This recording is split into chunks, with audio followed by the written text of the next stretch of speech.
Welcome back to the Project Gen X podcast. I am one of your hosts, Alan Smith, along with... I'm the other guy, Big Dave. And today, we are joined by a former guest of the show.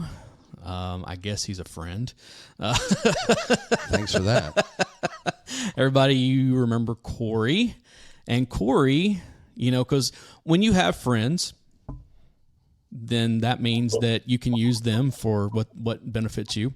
And so we decided to use Corey to help benefit us for this show. Corey, I'm going to turn the introduction over to you because we have another very, very special guest. Thanks, Alan. Thanks, Dave. And, don't screw this up. And, and after 30 years, it's nice to know that I'm finally useful. Yeah. I have the great pleasure and honor today of introducing an actor, an author, an armorer, a movie consultant, the big thing for me, a Air Force veteran, and what we have all decided to call the King of the Buckaroos, Mr. Peter Sherayko.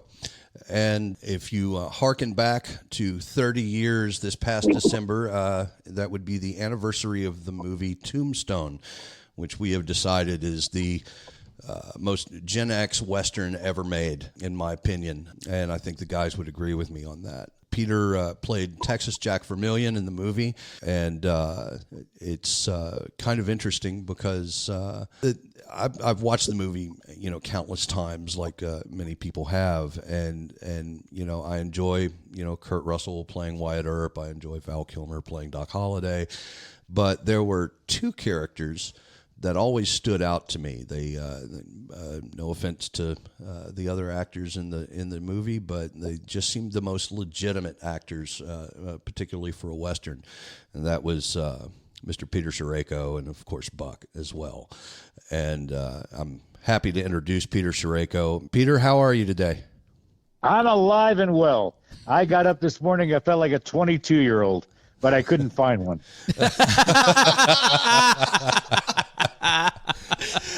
Oh, wow. Excellent. This is going to be awesome. Yes, it is. It's going to be a good day.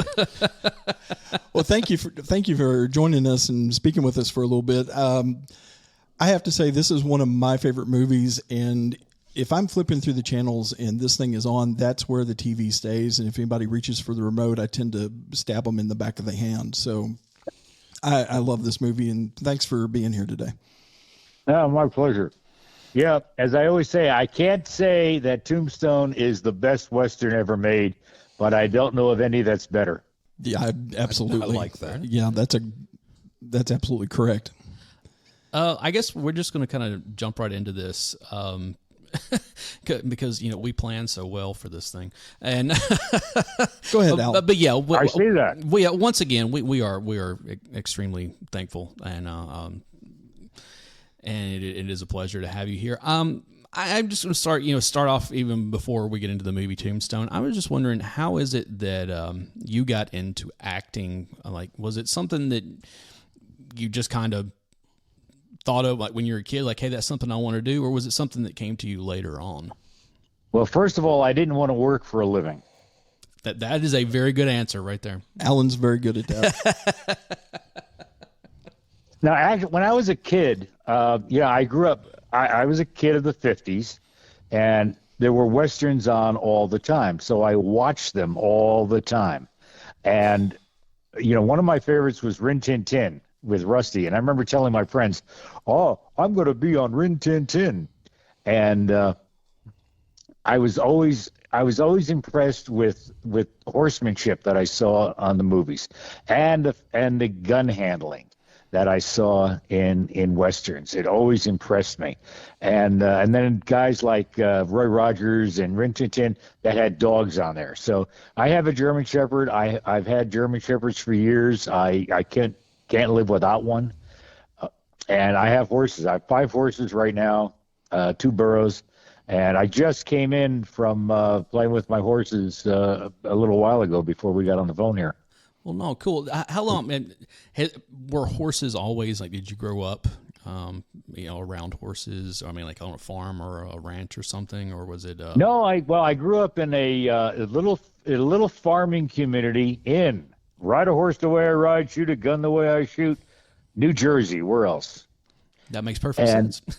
but I grew up it was a little farming community that grew up. Now it's just a suburb of New York, and you can't have farm animals there anymore. But when I was a kid, we had dirt roads, and a lot of my neighbors had horses. And I remember telling my friend who was like 5 years old, and I think I was 6 or 7, I told him I had a horse up in the attic, and he always wanted to come in. Oh, can I see it? No, you can't see it. But I would beg my parents constantly every Sunday. We would go to church, go out afterwards to have something to eat, and then they would take me for pony rides. Now, pony rides back then weren't like they are now. I'm amazed when I see them, where they have them all tied up to a little circular wheel and they strap the kid in. Mm-hmm. Then it was, okay, throw the kid on, and do that. And I was 5, 6, 7 years old and doing that constantly. And then after a while, they just opened the gate up and they said, okay, go. And we would go out in these big pastures and big fields and just ride around and then come in. When I was 10 years old, my neighbor, his brother had a rental stable at a park. And I would come home from school, change clothes, walk 2 miles to his stable. And at 10 years old, he would let me clean up after the horses, and then he would put me on a horse and let me ride. So that's basically, my love affair of that. And then after that, high school was all sports, football, baseball. I wanted to be a baseball player. I found out that I usually say, well, I got hurt and I couldn't go anymore. No, now in my ancient age, I can say, no, I wasn't good enough. And I figured out what was I going to do in life. So I joined the Air Force. I figured they would give me an opportunity. And I found out that I didn't want to be a spark chaser or a needle bender. I didn't want to really have some kind of a job that you did the same thing every day. Mm-hmm. So after that, I got into college. I wanted to be a radio disc jockey. And I did that for a bit. And I was making $2 an hour. The guys that were before me and after me on the air were like 10 years older than me. And I said, guys, how come you guys are driving a Porsche and a Mercedes and I'm driving a Corvair? What is the difference here? And they said, go to college, finish college, which I took a year while I was in the service. I kept on going to University of Maine and Florida State. And then I went to college and I figured, okay, I'll major in speech. Well, my speech teacher was directing a play, which I had never been in. He said, I want you in this play because I was older than everybody else. I was 22, 23 years old now. And he said, hey, do this. And I ended up kissing the prettiest girl in the theater department who I had a crush on. And everybody applauded. And just like what happened to Buffalo Bill when he did his first play and everybody in the audience applauded, he said, hey, there's no going back. So I changed my major to theater and then film, and I did all that. When I graduated, I went into New York, and I was dating a girl, and she said, you have to pigeonhole yourself because everybody in this business is going to pigeonhole you. So you want to do what you want to do. And then I started reading a lot of self-help books and, Dwayne Dwyer and all these other people. And one of the things that I found out that if you can get a job when you're an adult to relive the dreams of your childhood, then you've made it. Then it doesn't matter. Everything else is gravy if you can make a living at doing what you love. So I tell people all the time, think about what you wanted to do when you were 10 years old. If you can make a living at that, you got it made. So, yes, I'm now 77 years old. I was playing Cowboys when I was 10, and I'm still playing Cowboys. And it's just a great life to me. I live on a ranch. We do everything. And I created a company in 1989. In 82, I came out to California from New York after spending 8 years there, doing stage plays and soap operas and commercials. And I said, I want to do Western. So I came out here And everybody laughs at me. They said, "You're a New York soap opera stage actor. No, you don't do Westerns." I brought horses out with me. I did all this. I've been collecting the West since the 70s. Since 74, I started, buying Western guns and saddles and so forth. And I had horses since 78. I've never had a horse since, I've never been a year without horses since then. And I've done all that stuff. And all of my friends and I were watching Westerns constantly on TV. And everybody was complaining. They said, the guns are wrong. The saddles are wrong. The holsters are wrong. The Buscadero rigs and so forth. And I was doing all the right stuff. I had Sam Stagg, slick fork, half-seat saddles, riding my horses, and everybody else was using roping saddles, modern saddles. And I was wearing regular gun belts instead of the Buscadero rigs. And everybody complained about it, but nobody did anything about it. So in 1989, I said, I'm going to do something. I'm going to create a company that does everything for Westerns correctly. So we started doing the guns, the costumes, the props, the set dressing, the horses, the saddles, all of that stuff. I put a company together because what I saw in the business is that everybody hated everybody else. Prop people hated costumers. Costumers hated wranglers. Wranglers hated prop people and costumers. Nobody liked that because, the costumer would say, I need this character with these big fancy spurs. And the wrangler would go, I'm not letting that actor who can't ride get on a horse with those spurs. What are you, nuts? And they always argued. So I put it together where I hire the crew for it. I hire the wranglers. I hire the costumers, the gun people that know everything. And they come under my supervision. And I say, listen, guys, we're all going to get together. We're all going to make it work. And we're all going to make better movies. So and that's how we made Tombstone. And I kept on doing this, but I still fight it after 30 years. Actually 35 years that I've had the company, I still fight with producers and directors and actors, and it's a battle constantly. My whole attitude is just 5 things that you want to do to make a Western and make a good Western. Number 1 is you have to have a good story that's going to bring people in, that they're going to be excited about. Number 2, you have to have good characters that you're going to empathize with. You're going to say, what would I do if I was in that situation? Number 3, you have to have a good director who's going to show you the vastness of the West. If you look at the old movies, like John Ford movies, you see the West. You look at movies today, it's all close-ups. Close-up, close-up, close-up, close-up, close-up.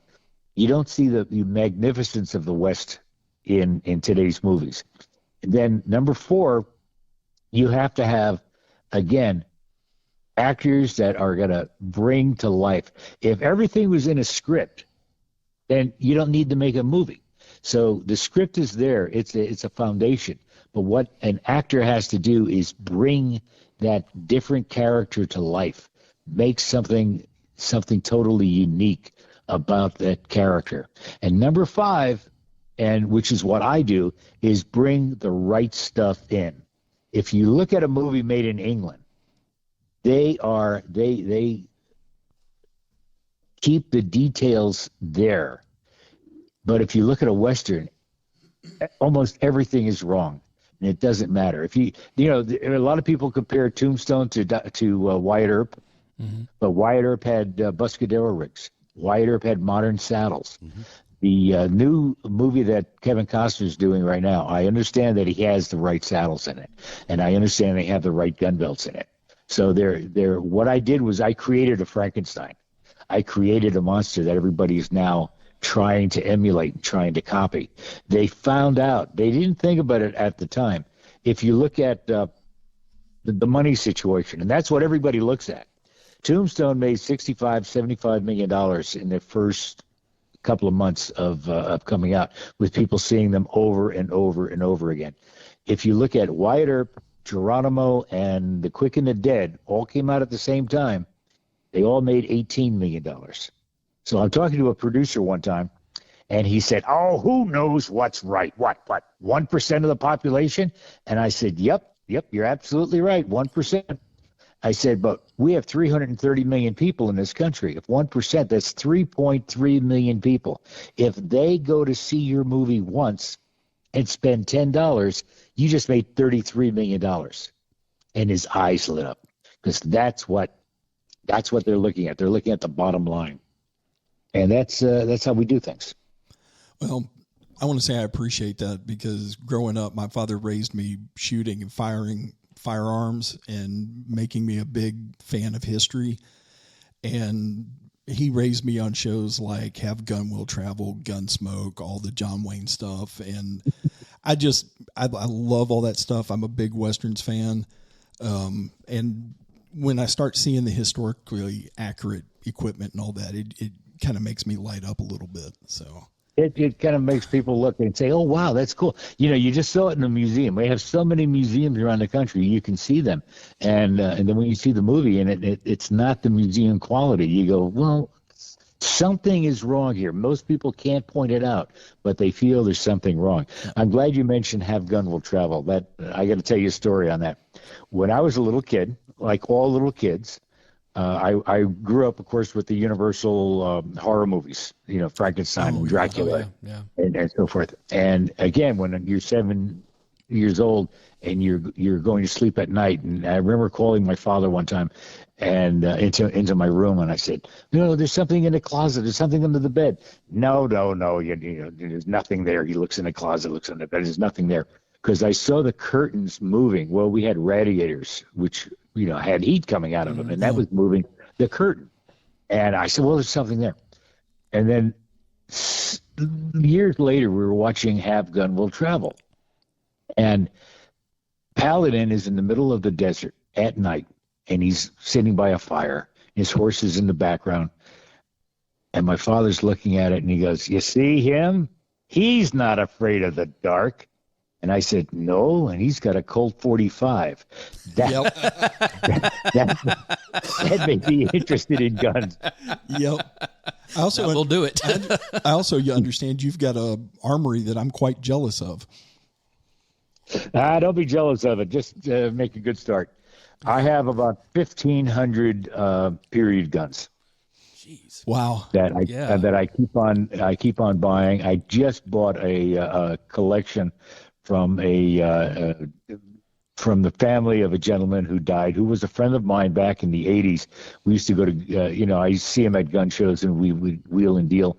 And he died a couple of years ago, and his family needed money, so they called me up and they said, well, we have to do this. Well, I ended up buying 50 guns, an original Hawken, two original Hawkins, a lot of Kentucky flintlocks, a lot of great guns, 3 single-action Colts made in 1880, 1881, and 1882, Beautiful. And then 20 original gun belts. This guy had a tremendous collection of original stuff, which I cannot put in movies now. My designer, who we're working on his TV series right now called Wild West Chronicles, and he said, don't let me rent any of this stuff because it's too good.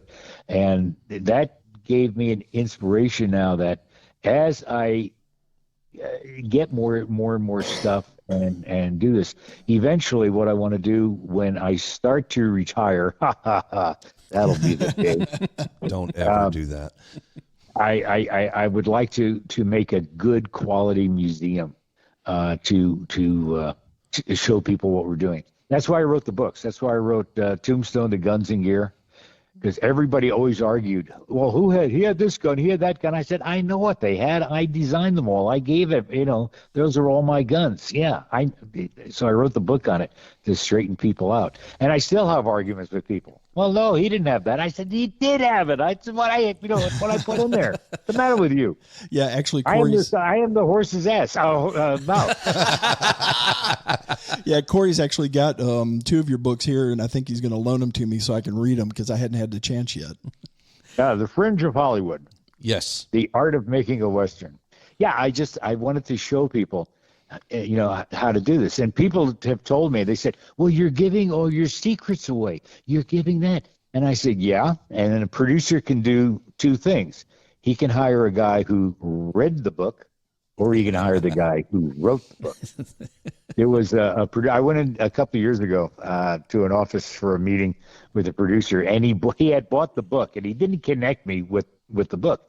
He had it on his desk, and he picked up the book when I walked in. He said, "Have you read this book? This book tells you how to make a Western." I said, "Read it? I wrote it." Nice. Very nice. Yeah, you couldn't ask for a better setup than that.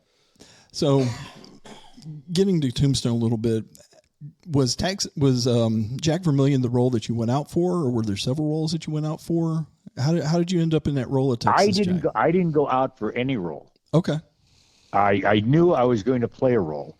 Kevin Jarre, who wrote the script and was the first director, he got fired because he wanted to do it like John Ford. Yeah. But the powers that be said, no, we need what they call coverage, which is nothing but close-ups. So you look at how many extreme close-ups there are on everybody's face. Yeah. Instead of, if you look at a John Ford movie, you'll have a scene where you've got 5 people in the same scene, all talking and all there, and you're attracted to the person talking, but you can see the other people. It's like you're sitting in a room opposite these people. But close-ups are, this is what the director wants you to see. Nothing else is important. This, and they're always there. If you look at a John Ford movie, there are very few close-ups. You look at Alfred Hitchcock or John Huston, there are very few close-ups in these movies. But the ones that are important. Yeah. Most of them now aren't important. They're just showcasing the actor, and I don't like that. No, I want to see a story. No, I think you lose a little bit when you go that close in and you're focused on one actor. Some of the best scenes to me in Tombstone are, the scene where Turkey Creek and Texas Jack are both introduced at the shootout outside of the saloon, where Buck says he crawfished on a bet and called me a liar. And that introduces your character and Buck to Wyatt and Doc, and all. There's this scene as you guys are all coming together, where you get that big panoramic view of everybody standing there, and you see that play, that interaction, is sort of a negative space in between all of the actors that adds something to it. And when you hear somebody deliver a line, you see everybody else's reaction to it immediately as it's happening, and that's a better form. That's just my opinion as a movie watcher, not as an actor or anything like that. But I think it brings a lot more to the table for the audience. Thank you. That's exactly my feelings on it. I have a story. I have a story on that scene. We were in the bar all night long drinking. This is the next morning. We're still in the bar drinking and playing poker. Well, drinking in a bar, I was drunk. So yes, I had a bottle of bourbon back there, and every time we'd go in for a take, I'd take another drink, and I was a little lit coming out there. And of course, the director, the new director, George, when I twirl the guns, put them back in my holster, he goes, Peter, why are you twirling the gun? I looked at him and said, because I can, George. And he shut up. Yes, sir. He was afraid of me on the set. He had a first AD from Australia, and one night after we would shoot all day, 10, 12, 14 hours, we'd all go back to the hotel, and we'd all sit there in the bar and have a couple of drinks. And one night we were sitting there. We closed the bar up at like 1 o'clock in the morning. We took our drinks outside. We're sitting in the patio, and he said, "Does anybody have any whiskey in their room?" Well, that's one of the things that I do when I'm on location. First thing I do is I go to the liquor store and I'll buy 10, 12 bottles, and I'll bring them in of all different stuff in case anybody wants to drink. So I said, yeah, I have it in my room. So about 6 of us went back up to my room and we're drinking. Well, in my room, I had guns. I had a stuffed bear that I bought at an auction. I had all the stuff laying around, and he's looking around my room. And it's about 4:00 in the morning. And he goes, did you ever kill anyone? And I just stared at him, not blinking. And I said, if they needed it. And he said, oh, I think I'm going to go back to bed now. So everybody left. And I swear, we had to be on the set next morning at 6:00. 6:00, I'm there, no problem. And I swear he went up to George, to the director, and he said, watch out for Sherayko. He's got guns and bears in his room, and he kills people. Don't yell at him. And George was always, hello, Peter, how are you? But he did think to me that I was, If everybody reads stories about Tombstone, you'll find out where 125 people either quit or were fired. People were upset all the time. It was. That's why Disney wrote it off. That's why they didn't promote Val Kilmer for an Academy Award, which he should have gotten. That's why they just wrote it off because there was so many problems on the set in the 17 weeks that we were filming. Arguments, fights, constantly. I had fights with the main wrangler because I brought the buckaroos in, which were all guys. They brought their own horses in, their own costumes, their own guns. And they were upset because, hey, your guys are taking jobs away from my guys. And I said, well, if you guys did it right, you wouldn't need us. But I'm bringing the Buckaroos in because they're doing it right. And so they were upset. And he said, you guys can't ride. And I said, all right. I challenged them to a contest. I said, we'll do a roping contest because that's what all wranglers are, ropers. They are rodeo ropers. That's their passion in life. Yeah. Not my passion. I'm a lousy roper, but I'm a good shooter on horseback. And I said, all right, I'll tell you what, you take your best 5 guys and we'll do a contest of roping and then we'll do a contest of shooting off horseback at targets like the mounted shooting does. And I said, we'll put $5,000 up. Winner, whoever wins the most takes it all. I had a couple of good guys that were ropers, and I knew I'm going to win at least 1, maybe 2 of the roping contests, but I'm going to win all 5 of the shooting contests. And they wouldn't take it. He just wouldn't do it with me. But we almost came to fisticuffs one time when they brought some extra saddles in. And, a lot of the people riding through town were either my buckaroos or they were wranglers because they would get extra money or stunt guys. And they brought in these, what they called period saddles, which are 1940s, 30s saddles. And I said, get that saddle with the Buick bumpers off it out of here. This is going to be a period Western with the correct stuff. And then we had all the great hats. I had Stetson make up 200 hats for the movie. And they were copies of the Boss of the Plains, 4-inch brim, 4-inch crown. And these guys started creasing their hats. They started curling up the sides like modern hats. And I said, will you stop doing that? I said, don't do that because that's not period. That's your modern rodeo look. And one of the guys said, that is this. And I said, listen, in a couple of years when this movie is out, the gay designers in New York are going to start designing these cowboy hats for everybody, and it's going to take off.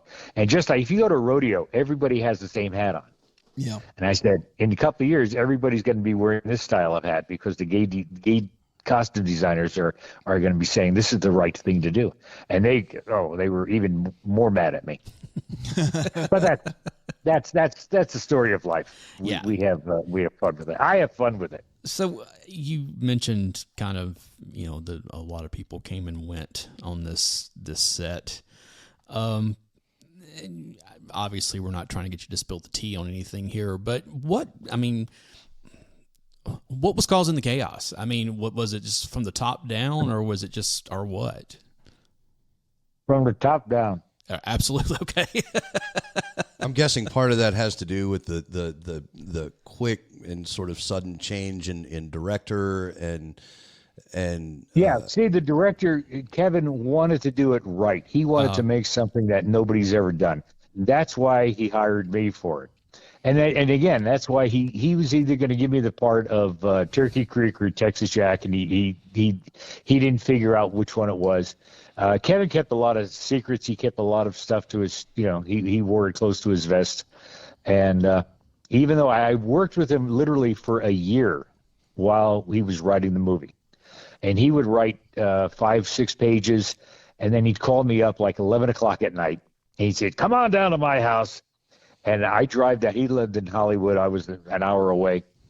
And I'd go to his house in Hollywood. And he'd throw a steak on the barbecue outside. And we'd watch a Western movie. And then about 4 o'clock in the morning, he would give me 5 pages, 6 pages. And he would say, "All right, take these home and break down. Tell me what guns these guys are going to use." And I would do that. And I'd call him like at 10 o'clock in the morning. And he'd say, "What are you calling me in the middle of the night for?" Because he'd be up till 4 or 5 o'clock every morning. And then, I called him a vampire because he was always at night. Don't talk to him during the day. But, that's what we did. One of the things when I was designing the guns, I looked at Sheriff Bean and I said, it's 1881, 1882. I said, the sheriff's model just came out in 1880. He's a dapper guy. I'd like to give him a sheriff's model. So I told Kevin, I said, I want to give him a sheriff's model. They're brand new on the market. And he said, "No, I agree with you. You should have something different, but I'd like to have him with a Smith & Wesson top rake, one of the little pocket model 38s. And I went down to a place called Little John's here, which he's now retired. He moved to Arizona. But Little John used to have these incredible auctions, and he had a shop in Orange County. So I went down there to buy a 76 Winchester because that's what Jason Priestley used. He had a 76 Winchester, so I bought him an original 76. And while I was there, John said to me, "Hey, I got an auction coming up. You might want to come to it. Here's the catalog." I'm looking through the catalog, and he had Sheriff Bean's actual gun in the auction. Wow. And it was a 4-inch sheriff's model. Nice. When I saw that, I went, "Whoa." I drove right back to Hollywood. I went to Kevin's house. I knocked on the door. He answered the door, and I just opened the catalog to that page and showed it to him. And he looked, and he goes, "Okay, he's going to have a sheriff's model. All right." But I want to tell you whatever he was going to have. Did you make a bid on Behan's gun? No. Well, no. I at that time I sold a lot of my collector guns that I had so that I could make money so I could buy a lot. I had put 125 guns in a movie. Yeah. So I could have a lot of the Italian reproductions. Oh, and so a lot of the Uberti and that type of stuff. Yeah, all the Ubertis and things like that. The main people had real Colts. I had my 2 Colts that I had. Actually, I had 5 guns, and they were all originals. One Colt was from 1881. The other one was from 1889. And I have factory letters on both, 4 3/4 nickel with ivory grips. Sherman McMaster's had an original 1878. We had original 1877 for Doc Holliday to use. I had to buy several of those to match them in case anything broke, because everybody talked about how they break. Yeah, those are fragile. My shotgun was a 1875 Remington, but it wasn't named Remington. It was Remington bought them up, and I had a lift lever to open up. And my rifle was a Whitney Kennedy. Oh, okay. You never see in movies. And then my pocket gun that I carried was a Remington Smoot in a little 32 rimfire. Yeah. And I kind of matched them up. I had a nickel-plated Remington Smoot with ivory grips, and then 2 ivory-gripped guns. But for the other people, I gave them Ubertis. Yeah, because they're probably going to get damaged and nicked and everything else. Yeah, damaged all the time. Actors break things. The for Bean, I gave him a 4 3/4 or 4-inch sheriff's model. with ivory grips. He broke it the first day he was using it, and he never shot the gun in the whole movie. And it was a brand new Colt that I had bought at the Vegas gun show. And I said, "How did you break it? You're not even using it." Well, they had to play with it. Yeah. That's the normal thing of an actor. You give an actor a gun, he's got to play with it. Actors ruin everything, right? And listen, actors are idiots, and I can say that because I'm an actor. I've known a couple that could break a rock. Yeah. Well, it kind of reminds me of, Peter, I've known you for about 3 years now, and you were in the Nashville area doing a film. I believe you were doing a film with Tom Berenger at that point. And yes, we were doing a film with Tom Berenger. And that was the third film I did with him. And I met you down in Manchester. That's the second time I met you. And we sat in your trailer, and while we were talking, I somehow found myself cleaning a rifle. And here, make yourself useful. Yeah, exactly. And I don't do that stuff.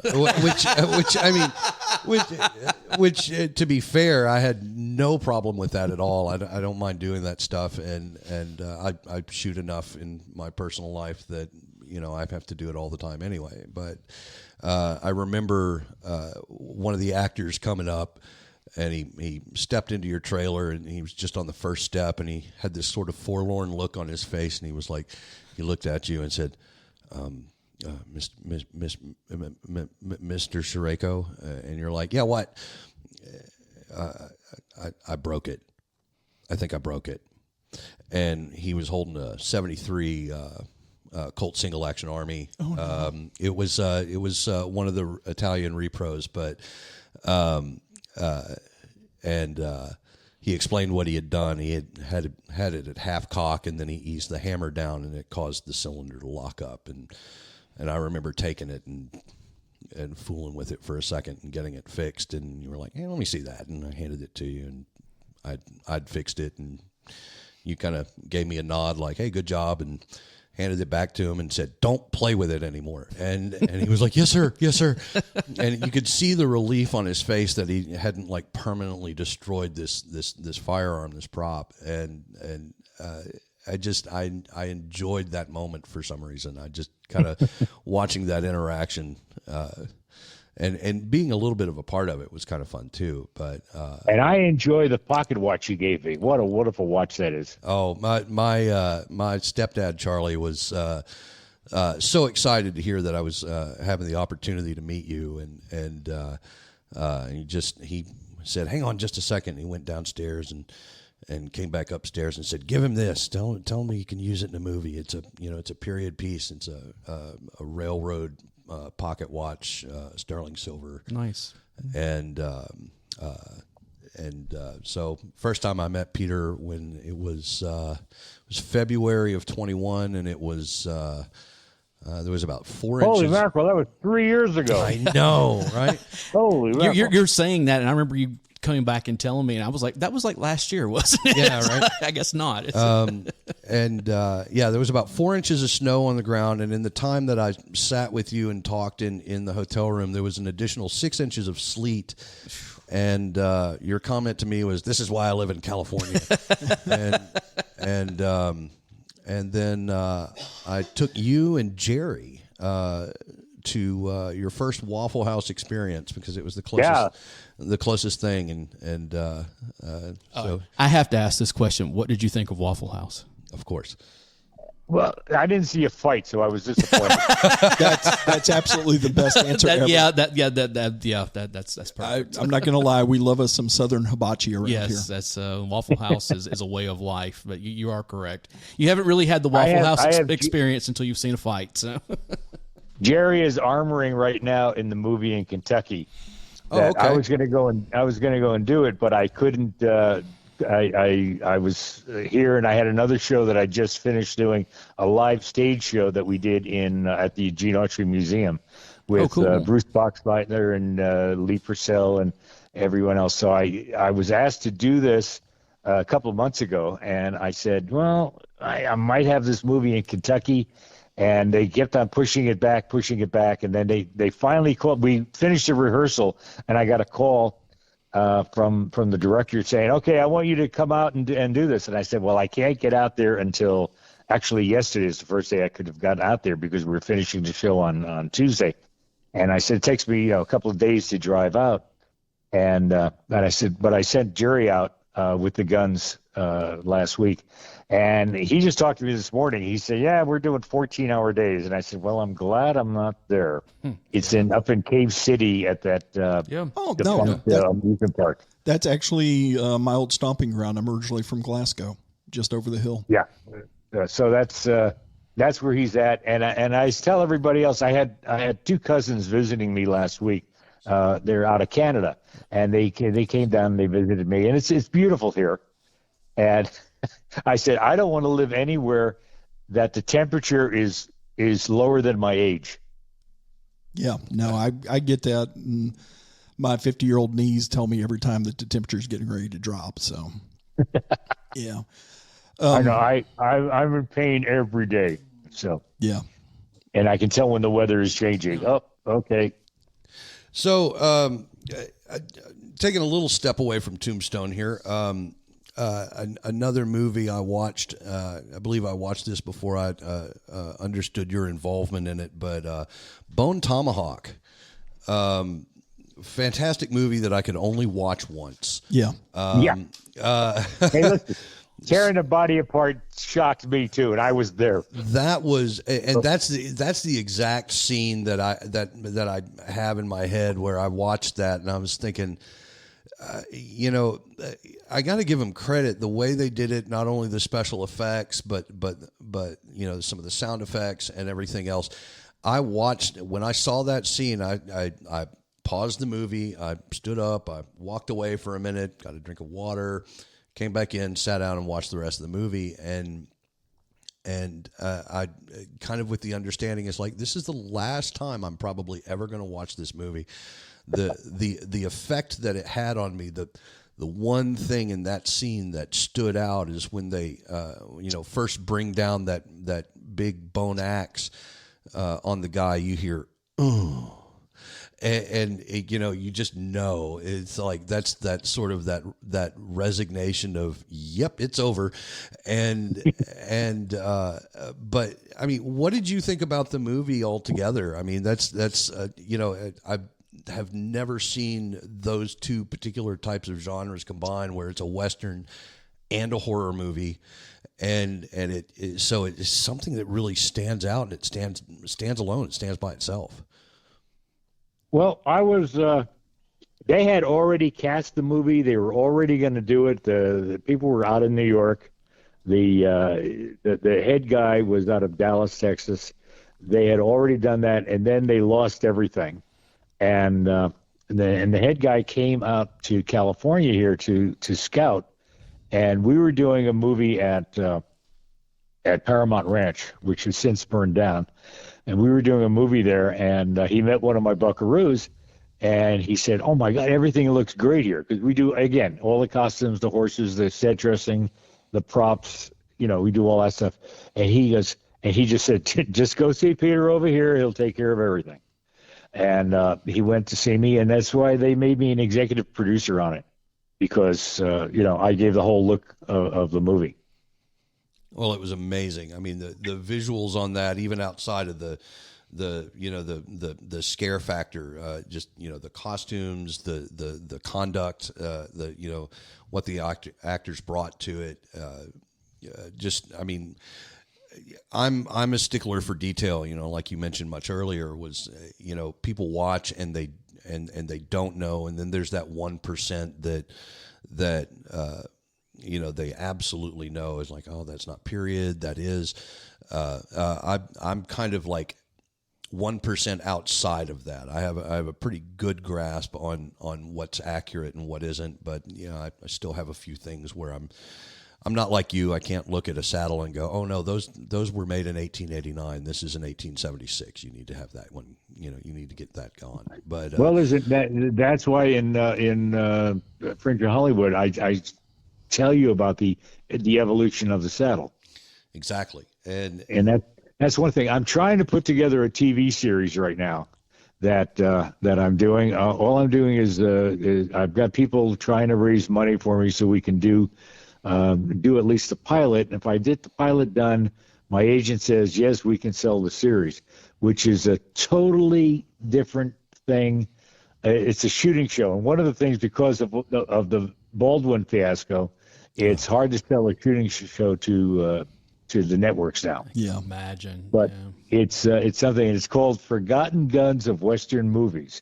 And it was an article that I read last year from a guy in the Western Writers of America. He wrote an article. He says, how come we always see the same guns in Westerns? We don't see anything different.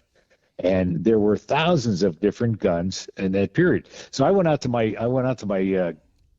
armory, and I counted 120 different guns that literally you don't see in Westerns that are period correct. So I wrote 30 episodes, and the first episode has the Maynard, the Gallagher, and the Burnside. Oh, wow. Have you ever seen any of those guns in a Western? I don't think I have. No, nobody's ever put them in. So the show is going to be the history of the guns, how they were invented, when they were invented. These were all used during the Civil War. After the Civil War, they were all surplus guns. And my attitude is, okay, all these people heading out west, they had to buy surplus guns to use and put them in. And that's what I want to show. My whole attitude behind all of these things, just like writing the books, is producer's going to be watching the show, and he's going to say, hey, how come we don't have those guns in our show? That's a great gun for this. And the prop guy's going to go, I don't know where to get them. And he'll go, I know where to get them. And they'll come to me and rent all the stuff again. I'm ready to buy it on Blu-ray right now. That sounds like a great show. Yeah. I'd love to see that. Yeah, absolutely. It's one of the things that's the whole thing. And every one show will feature 2 or 3 different rifles. Next show will feature pistols. Next show again rifles, and then they do shotguns. It's like on Tombstone. All the 5 of us that were in Earp's posse, we all had a different shotgun with a different way of loading them. And, of course, you never saw any of them being loaded. Like Doc's was a side lever. Mine was a lift lever. Buck had the regular standard top lever that you just turn to the side. Yeah. Kurt's, of course, was a 3-trigger Stevens, which the real Wyatt Earp had. Yeah. And that was a crazy situation, because in 50 years of going to gun shows, I've only seen one of them. And I happened to find it when Kevin insisted. He goes, okay, he's got to have the 3-trigger Stevens, 10 gauge. And I go, really? Okay. Oh. And I'm thinking, where the hell do I find one of those? I'm at a gun show, and I'm walking down the aisles, and I look down this one aisle, and I saw an old guy holding it in his hand. And I looked, my eyes lit up, and I walked up to him. And, of course, gun show etiquette, he was trying to buy it from the seller. And the guy goes, yeah, I want 175 for it. And the guy goes, I don't know. I'm thinking about it. He goes, how about 150? I don't know. He goes, look, 125. And he said, I don't know. And I'm sitting there saying, put it down. Wait. Yeah. And he put it down. And as soon as he put it down, I picked it up, and I said, 125 here. Boom.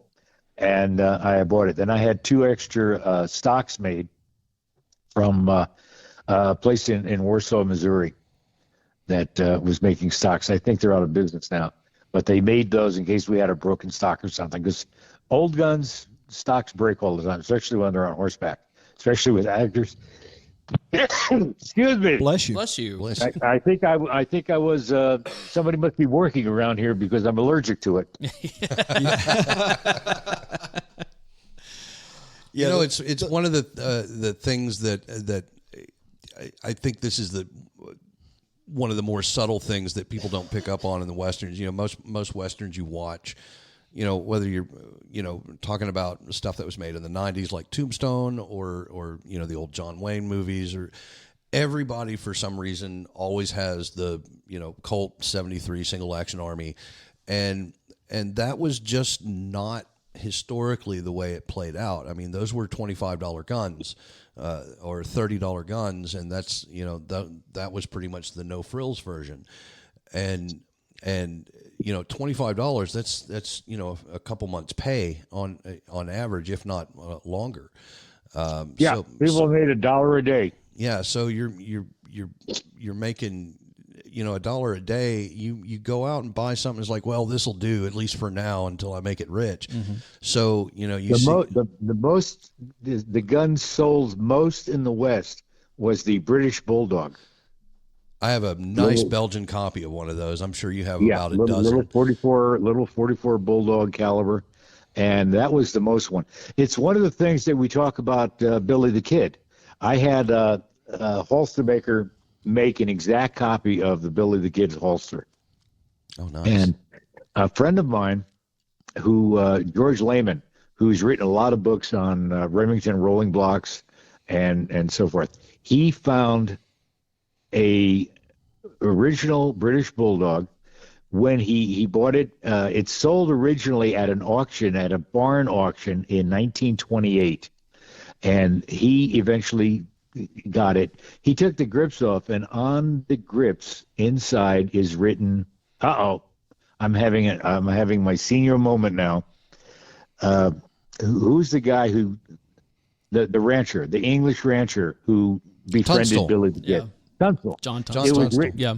John Tunstall was written in pencil on the inside of the grip. Wow. And my figuring is that John Tunstall, that was his gun, and when he was killed, Billy the Kid got it. And every book on Billy the Kid says he just carried a self-cocker. So everybody assumed that it was the 1877 Colt Lightning or Thunderer. But I'm saying, no, it was the British Bulldog. That was his self-cocker that he carried. So we did a TV show, my God, it was 18 years ago, called The Guns of Billy the Kid. And in that, I was the host of the show. We were going to do a whole series of them. We started doing The Guns of Doc Holliday, and then nobody picked it up. So we didn't do it. But, that was one of the things that we did with all the guns, and we showed, how they function, how they shot. And everybody talks about in Billy the Kid with the deputy sheriff who went to lunch and came back, and Billy the Kid was escaping, and he shot him with a shotgun, supposedly loaded with dimes. Yep. Mm-hmm. Yep. Best $1.80 I ever spent. Yeah. Well, yeah. Who's gonna make a shotgun shell for $1.80? That's 18 days of work. Yeah. That's who's gonna make that? So we shot it. We loaded it with original dimes, silver dimes, and regular buckshot. We were shooting at watermelons. Well, and they did the slow motion camera that could follow, and you could see the dimes actually going through the air, and they were waving like things. And a few of them hit the watermelon, and it didn't do much damage to it. They just stuck in it. But when you shot it with the double-aught buck, it just Exploded exploded the watermelon. And we said, no, that silver dime deal was probably another fictional thing that somebody created 75, 100 years ago. Yeah, kind of like the amount of people that he actually killed. What they say, he killed 21 men, one for every year that he was alive or something like that. And everybody's like, that was way less. I haven't seen anything debunking that, but that might be true. Yeah, and again, I focus a lot on the guns and the logic behind it. And that's what I always look at. I always look at the psychological thing behind people, why they do things. Yeah. So of all the movies and TV shows and everything that you've worked with, is there a tale out there that you haven't had a chance to tell yet that you would love to sink your teeth into? A whole bunch. What would be your whole bunch? Most of the stuff that I love doing documentaries, because they're a little bit more true to some stories. We did a series called Wild West Tech for the History Channel. Yeah, I used to watch that. I love that show. And that was great. The first year the first season we did 10 episodes, and I did 5, and one of my competitors did the other 5. And the second season, there's a whole host. There's like 3 or 4 producers on these shows because they're writing the shows and they're doing them. Well, one of the producers told the other ones the second season. He said, if you need something, if Peter doesn't have it, you don't need it. Mm-hmm. So that's what I have all the stuff. And of course, the History Channel came to the production company and they said, okay, you're going to do a second season, but Caravan West does everything. You know, don't hire the other guy because he couldn't bring the stuff in that I have. Yeah. I overload shows. I do more than is required or asked or paid for because I can afford it. Yeah. So, you know, just, I hate talking money, but like they were paying me $25,000 an episode.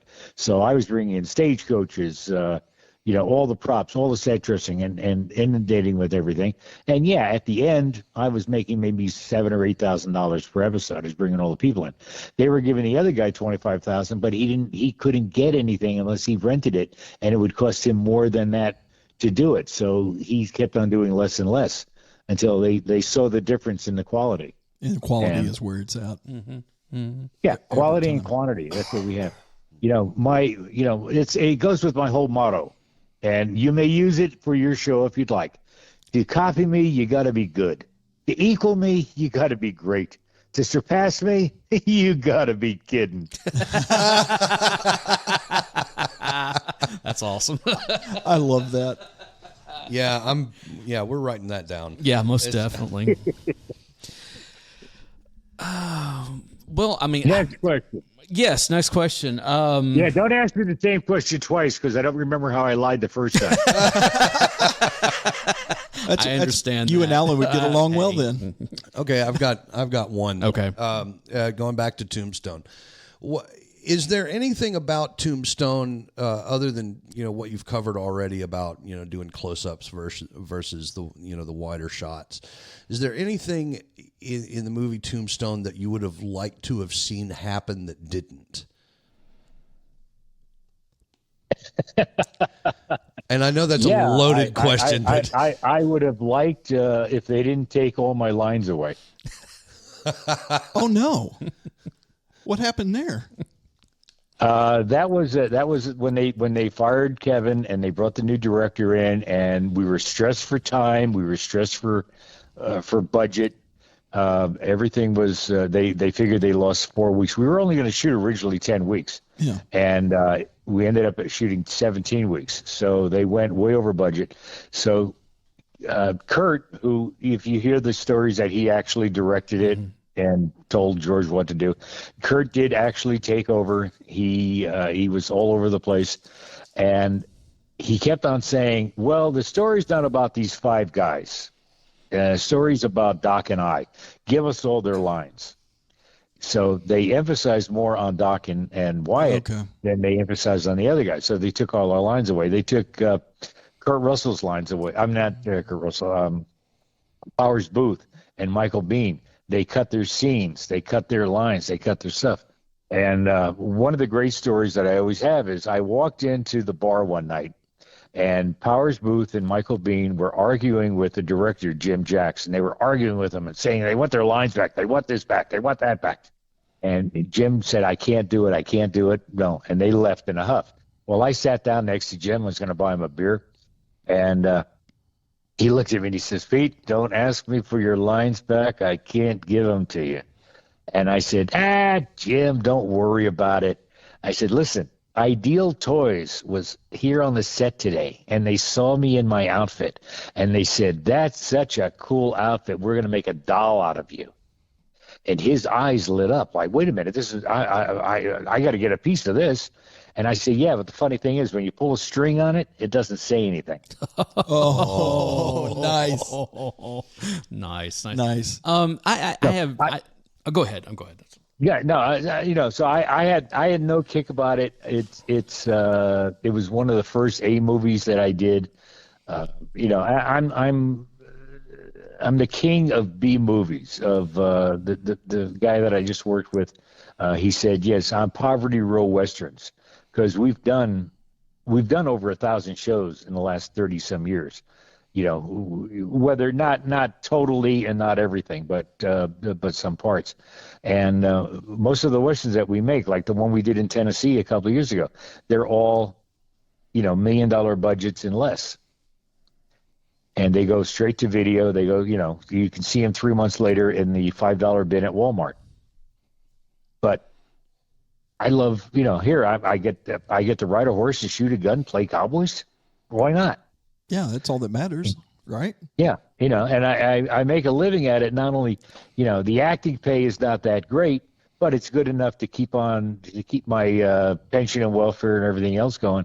But because I'm doing the horses and the guns and the costumes and the props and the set dressing and hiring the crew and bringing in the background people, I make a little money on all those things.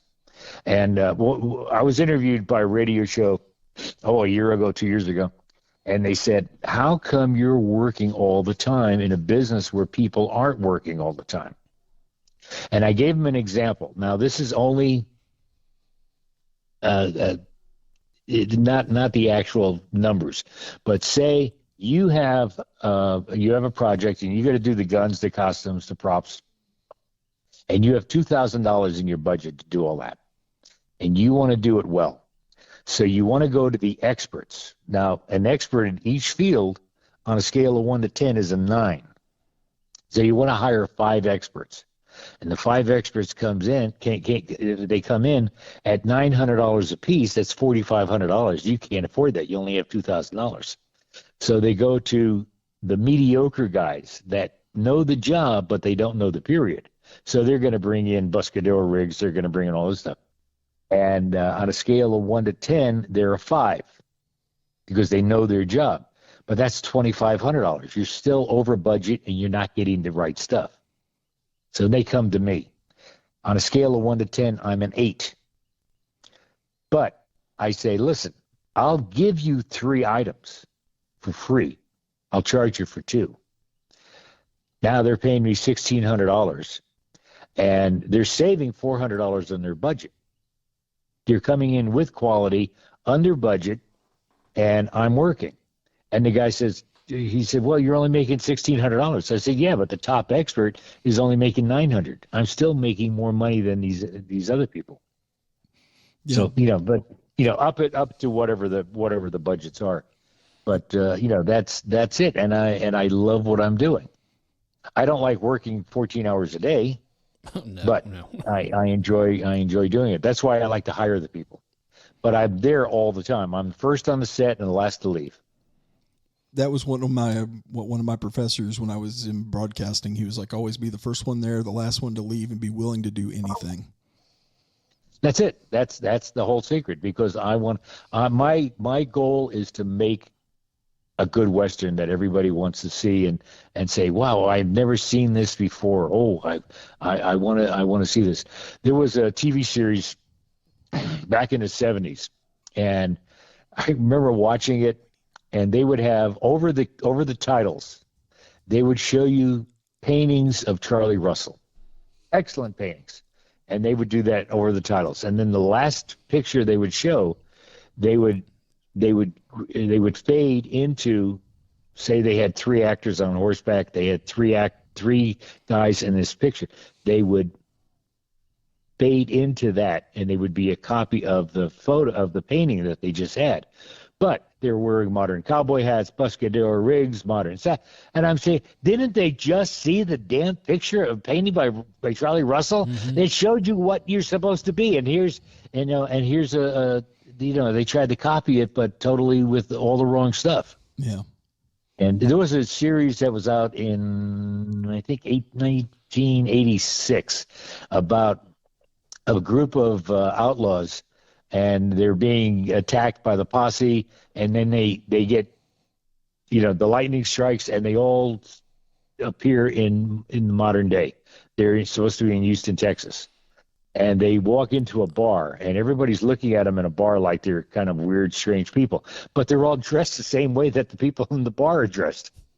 because they were just wearing modern cowboy outfits. Yeah.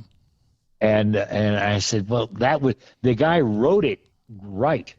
They should have been dressed in 1880s garb. But of course, when I go into bars, I'm dressed in 1880s garb, and nobody looks at me like I'm strange and weird. I mean, some of them might come up to me and say, "Hey, that's really cool," but it was a totally different thing. That's one thing. Some writers are absolutely excellent, and they throw good stuff in there, and then the people that are supplying it can't supply the right stuff. You ever see the movie Winchester 73 with Jimmy Stewart? Yes.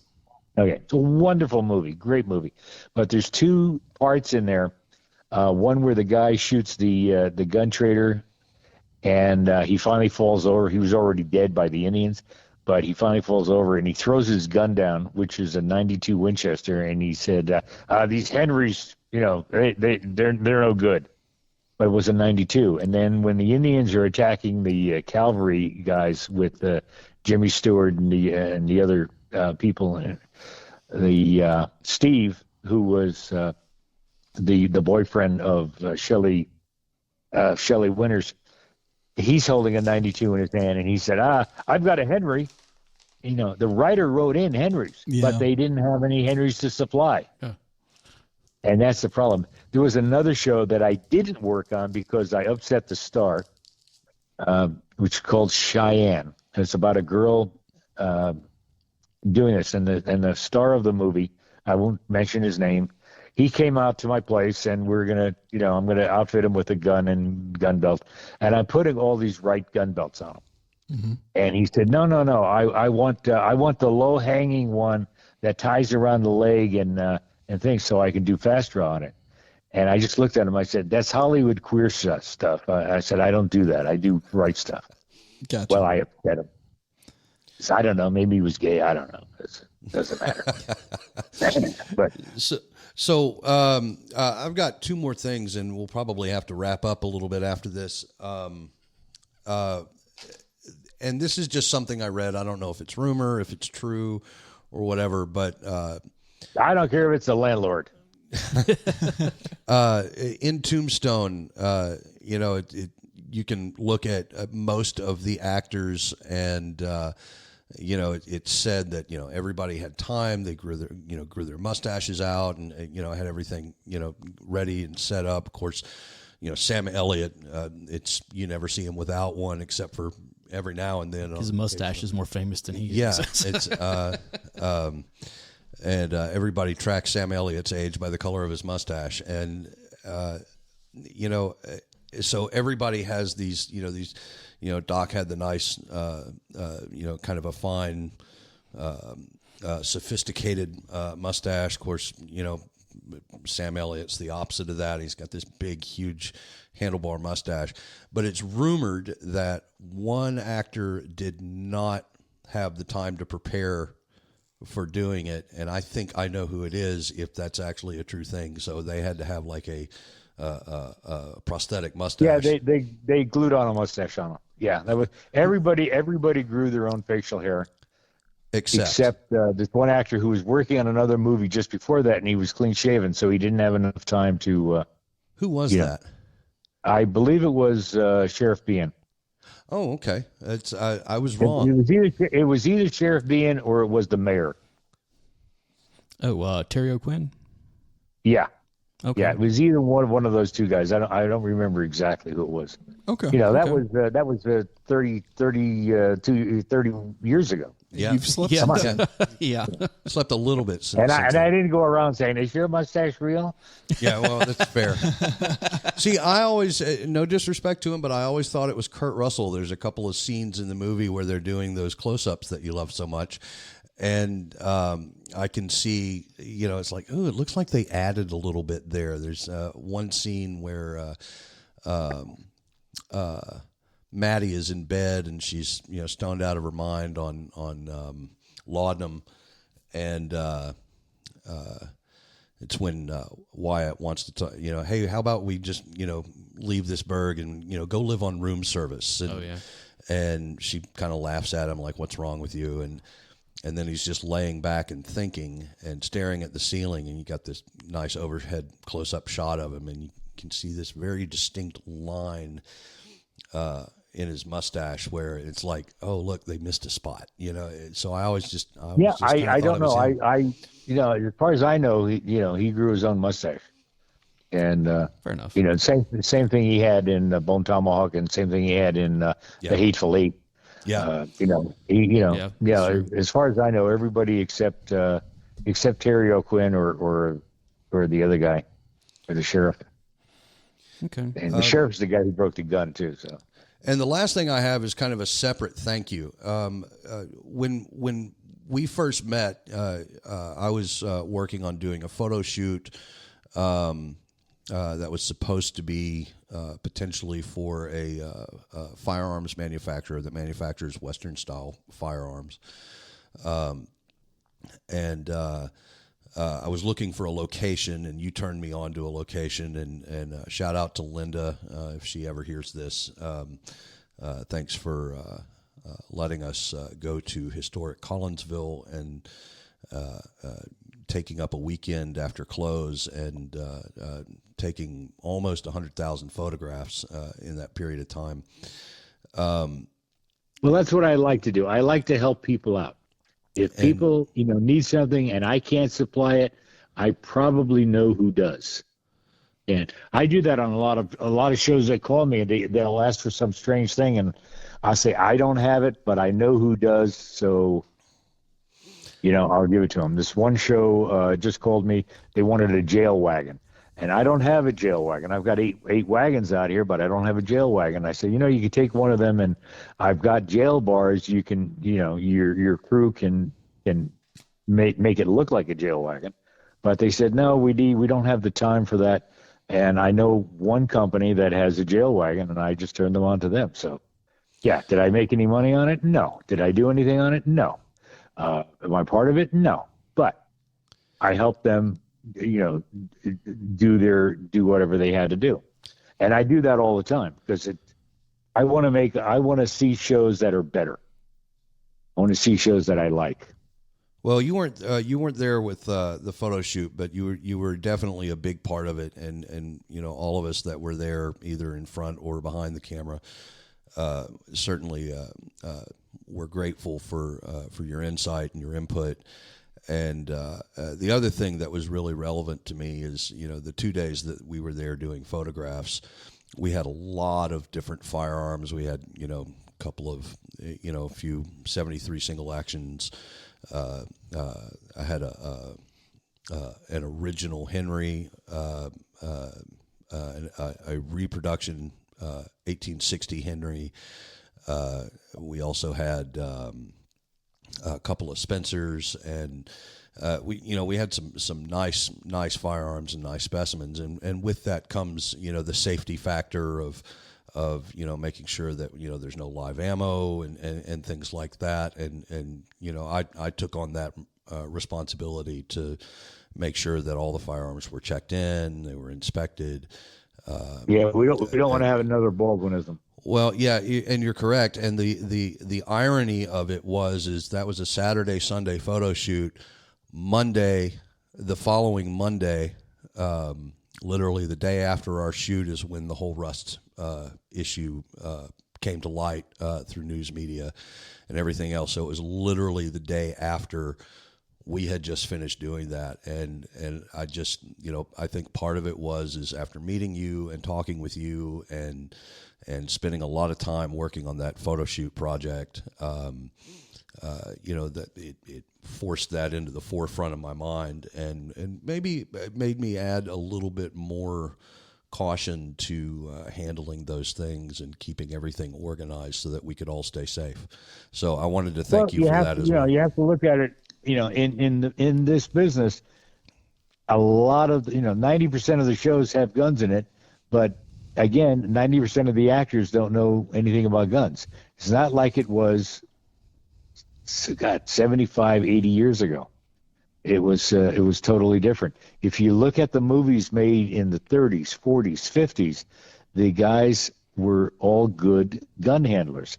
And that's because at that time we had the studio system.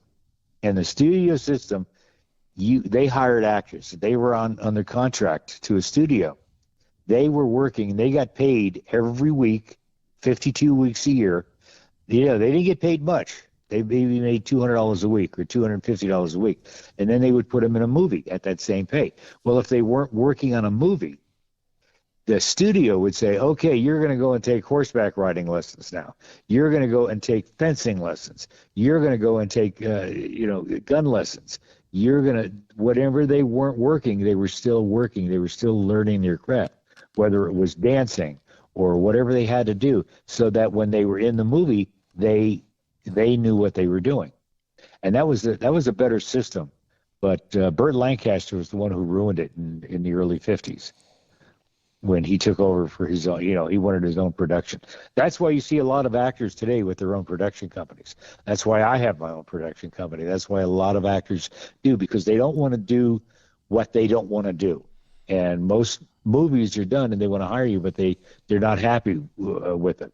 You'll see actors who leave a TV series after 2 or 3 years because they're bored with it, or they don't like it, or they're not creative enough for them, so they want to make their own. And sometimes it's tough, sometimes it's not. Sometimes they do well, sometimes they don't. But it's it's the secret behind the business, and it's a business.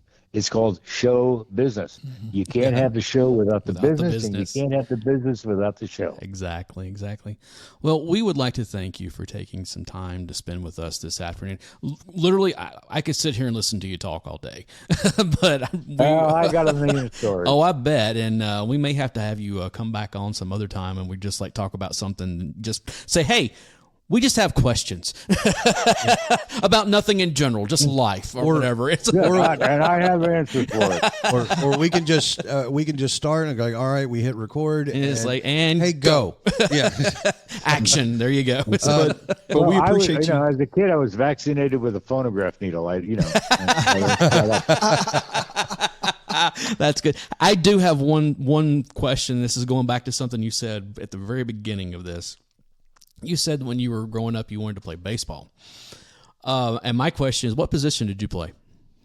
I was left fielder. Left fielder? Okay. And at one point, I was able to throw from left field to home plate on one bounce. Nice. But then I hurt my shoulder. I threw my shoulder out of the socket, and my throwing days were over. And I was like, I wanted to do that, but I just wasn't good, physically good enough. I understand that. I played baseball. And let me tell you one more thing. Sure.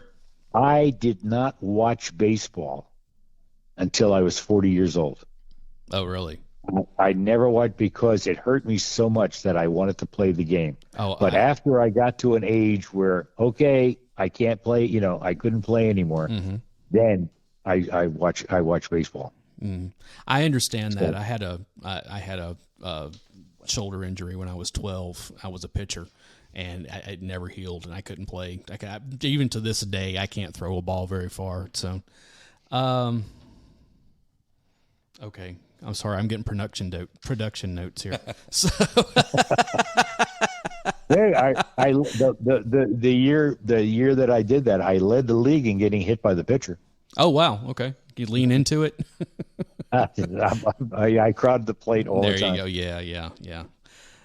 Well, we appreciate you coming, speaking with us. We want to be a respecter of your time, so we don't want to take up any more. So, for the good. Well, hold on. I'm glad you guys. You got what? Oh, I'm sorry. I want you to be able to promote whatever it is that you've got coming up. Yeah. Let us know where we can. Well, we have the series. I'm the consulting producer on it, or I like to call myself the insulting producer on it. Wildwood Chronicles, which is on the INSP network. And then on April 9th, a new series starts called Elkhorn, which is about Teddy Roosevelt in the Old West. Oh, that'll be fun. And, yeah. I'm definitely going to be watching that. He's one of my favorite presidents. Yeah. It's. I hope it looks good. I go crazy on a set every day because they cut corners and. But it's funny. it doesn't look good to me when we're filming it, but boy, when they edit it together and put it together, it said, I'm surprised. It looks pretty darn good. So we have both of those shows going out. I'm trying to put this the TV series together, the Forgotten Guns of Western Movies, and we have a show going in Kentucky right now that I'm doing costumes on and guns on and things like that. I'm not working on it. And I've got another movie they called me on. We did a movie a couple of years ago called Badlands, and they just called me Friday, and they said we're going to do Badlands 2 in June. So I'll hopefully start working on that. And then in August we have another movie, but I'm waiting until the 19th. They're going to find out if they have a green light on it or not. And it's I read the script. They sent me the script 2 weeks ago, and so many mistakes. And I can't, until I have the deal with them, I can't say, yeah, the script is shit. Come on, get real. It's just little things. It's a card playing movie. It's a card playing tournament where all the big shots come in and enter for $10,000. And I was so glad they're playing stud poker. They're playing draw poker. They're not playing Texas Hold'em, because I said Texas Hold'em wasn't invented until the 1960s. That happened on another movie one time where one of the actors were going. He goes, "Let's play some poker. How about Texas Hold'em?" And I looked at him. I said, "It wasn't invented yet." And but one of the guys is talking to a woman, and he's calling her Ms. The MS. And I said that didn't come about until the 1970s. With the women's liberation and everything. Why are you writing this stuff in there? Haven't you done any research? But I'm always saying that to myself. I'm not saying it to the producers yet. Gotcha. Until they say to me, okay, here's your job. We want you to do this. We want you to play this character, and we want you to do that. So until that happens, I shut up. Then when it happens, then I start talking, and then they go, "Will you shut up already?" So you shut up when they don't tell you to, and then you don't shut up when they tell you to. That's right. That's a great job. We don't care. We don't care about being authentic. We don't care about real. I'll give you one other one. I went in for a meeting with a producer, and he said it was a pilot for a TV series, which went on for only 6 episodes, and then they canceled it. I went in for a meeting with him, and I said, "Yeah, we'll do everything. We'll make everything right. Well, I'll bring in everybody. I'll do all this stuff." And he said, "Well, it's Jesse and Frank James. They're robbing a bank, and then the hero again has to go chase them down." And I said, "Great." I said, "What year is it?" Because Jesse and Frank James, had different guns, different periods. They started in 1867. Finished in 1882, and I have copies of the Jesse James holster and the guns, whether he had a Schofield or he had a single action or he had a Merwin and Hulbert. I said, I have all those guns, and I have this. And he looked at me, and he said, "What are you talking about? Jesse James is a fictional character." Oh my God! Oh no! And I looked at a couple of guys I brought into the meeting with me. And I looked at them and I said, "We don't have this job." and we didn't, because that's what these people think. That's what they have no realization about it. We did a movie again a couple of years ago out on. I have a location. We have a 2,400 acre ranch out here, and Peter Fonda was in it, and Kevin Sorbo, and and it was called Jesse James Lawman. And I said to the producer, I said, "Jesse James was never a lawman. Why are you doing this?" And he said, "Listen, this movie's going direct to video. It's going, in Walmart and Target." He goes, "People are going to go in there and they're going to go, what is this? This guy, or, oh, wait, Jesse James. I know that name. We'll buy that movie." And that's what they're looking at, his name. That's why you see on a lot of the documentaries, they're always doing the same ones. Hickok, Billy the Kid, Jesse James, and John Wesley Hart. They're doing a few of those on the on the thing instead of all of these wonderful stories that are about. And so I've got another series, documentary series that I've written that I put together, and have all these little strange stories on there. There's one with 2 scouts that were hired to track down some Cheyenne that escaped from the reservation. So they're tracking them down. Well, they see a giant eagle. And this was a time period when the Smithsonian Institution created in like 1860. And people from the West were sending the Smithsonian stuff. Well, they saw this giant eagle, and they said it was bigger than they ever saw an eagle before. And they shot it, and they were going to send it to the Smithsonian. So they're tying it on the back of the guy's mule.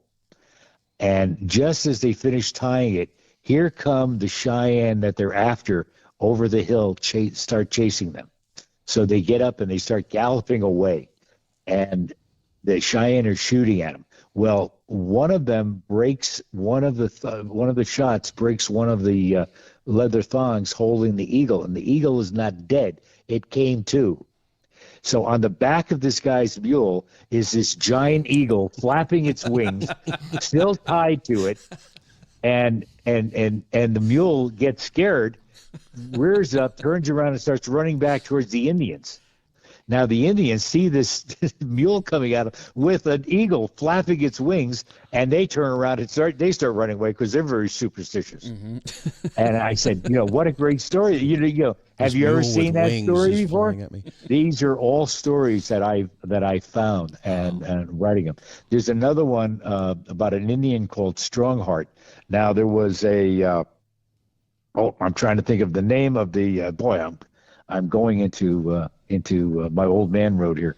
1867, 68, there were all these scouts, again, tracking the Indians down. Thousands of Indians attack them, and they were trapped on an island in a dry riverbed, and you were shooting back at the Indians, and they were there. It's a part of it was redone in the Plainsman. And I'm trying to think of what the hell the name was. It'll come to me in an hour or so after I'm done. Anyway, they're shooting, and one of the Indians was just charging. Well, as the Indians were charging, they split up around the island, and one of them ran through with his coup stick, and he was hitting the soldiers and the scouts with his coup stick, and they were all shooting at him, but none of them hit him. He got to the end, passed, turned around, and went through again. And they were all cheering him because he was such a brave man that he would do this, and he wasn't shot. But that's these are stories that I'm finding out. I have my library. I have 5,000 books on the Old West. Whoa. That I keep on reading and researching and finding out all these things. That's why I love to have people come out, producers and directors and writers. We have a meeting. And come out here to have a meeting, and I'll show you all the stuff. But we sit in the library, and I have this big table in there, and we sit around the table, and they can't help but looking at shelf after shelf after shelf of books, and you're going, "Oh, this guy knows what the hell he's talking about." Mm-hmm. Mm-hmm. Except names. I keep on forgetting names. I think that's that comes with age. Oh, I understand that. I understand. We're getting there ourselves. So, matter of fact, your buddy Corey is celebrating a birthday tomorrow, a big milestone. So yes, tomorrow I will what officially. What is the milestone? I've officially become an antique. And I'm 50 years old. 50 years old. He joins the club 50? with the rest of us. Yep. So 50, that's a kid. Well, they do say pain is relative. Yeah, well, there you go. Incest is relative. Thank God. Well, we're in Tennessee. We all share the same DNA down here. Well, so I was going to say Alan's a big Alabama fan, so and there's that too. But we're pretty much the reason they call it a toothbrush. Yeah. Well, once again, we want to thank you for coming. A toothbrush? Yeah, a toothbrush. Anywhere else it would have been a teeth brush. Here, it's just toothbrush.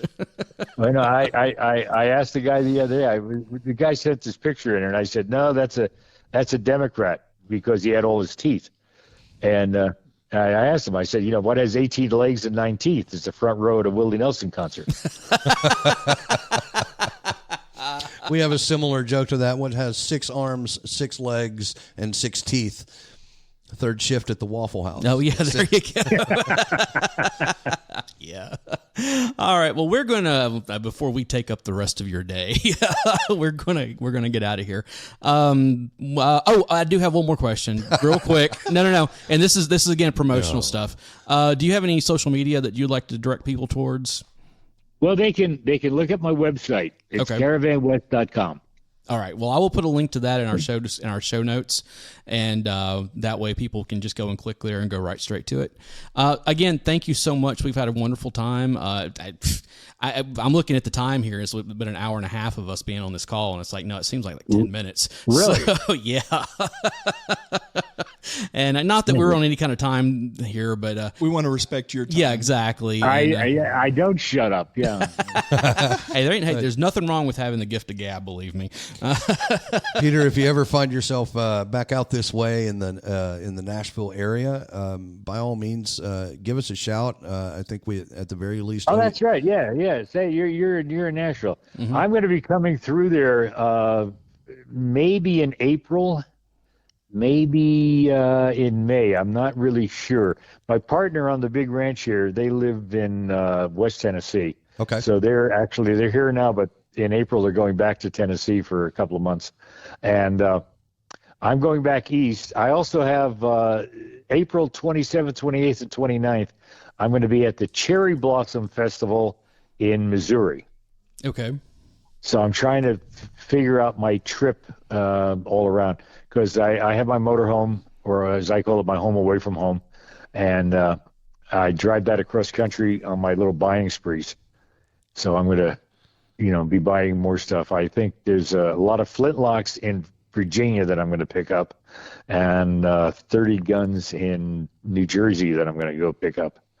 And I'm doing that, but I don't know if I'm going to go there before the Cherry Blossom Festival or after it.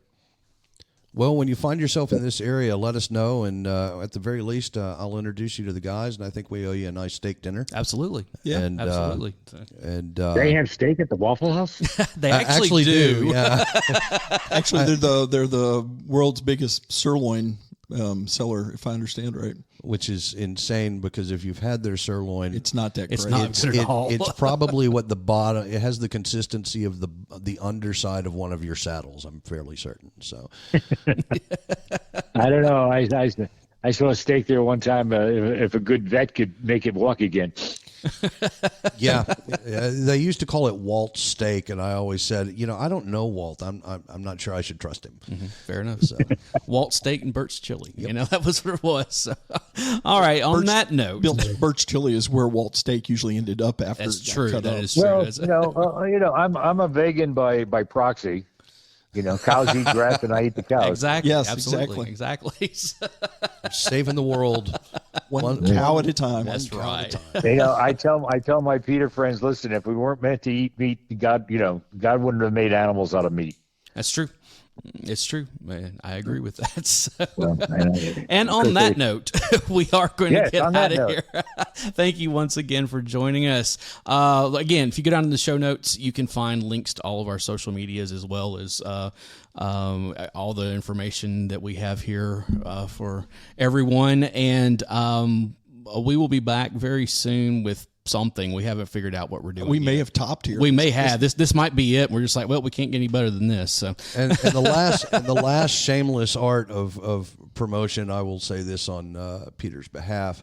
As stated before, Peter is an author. He has written and compiled some excellent information in some excellent books. But I write other people's names on checks. But if you also have younger children, there are some children's books that has been written also, and my son had aged out, but for the level of the books. But I'm considering buying them anyway, because it's still basically on my reading level. You should get them. They're good moral stories. They're told by my horse and my dog. Fantastic. And we will, those can be found where? Amazon and other locations? Yeah, Amazon, Barnes and Noble, and or you go to my website and you get them direct from the horse's mouth. Well, we will definitely make sure and link to all that stuff as well. So. Yeah. No, very good. I was selling the books at a gun show one time, kids' books. And a guy came by and he says, "You're writing kids' books? What's the matter? What are you doing? You make westerns?" I said, "Look, I grew up with Gene Autry and Roy Rogers. They taught me how to live. It's my turn now to make people feel good." One of the things that I always liked about Gene Autry, one of the shows he had, this kid was on the show and he had a horse and he said, "My horse is the greatest horse ever." And Gene looked at him and he said, "And everyone should think that." Absolutely. So, Absolutely. Whether it's your dog or your horse, everyone should think that theirs is the best. Mine just And judges they are. me. What, your dog? My dog just judges me. My dog has no loyalty. He'll go home with anybody. He's just like, yeah. Well, I'm not even joking about that. 90% of having a dog is, the same thing. They watch you when you're going to potty, and you watch them when they're going to potty. Exactly. And they always wonder, what do you have in your mouth? Yes. Yeah. Mm-hmm. Mm-hmm. Always. And you'll always question them. What do you have in your mouth? What are you eating? Mm-hmm. Yep. All right. Well, happy trails. Yes, very much. Thank you. And we will be back very soon for the Project Gen X podcast. I'm Alan Smith. I'm the other guy, Big Dave. And we're joined by Corey. And Peter Sherayko. There we go. And we will see you next time. Great being here, guys. Take care. Thanks, Peter.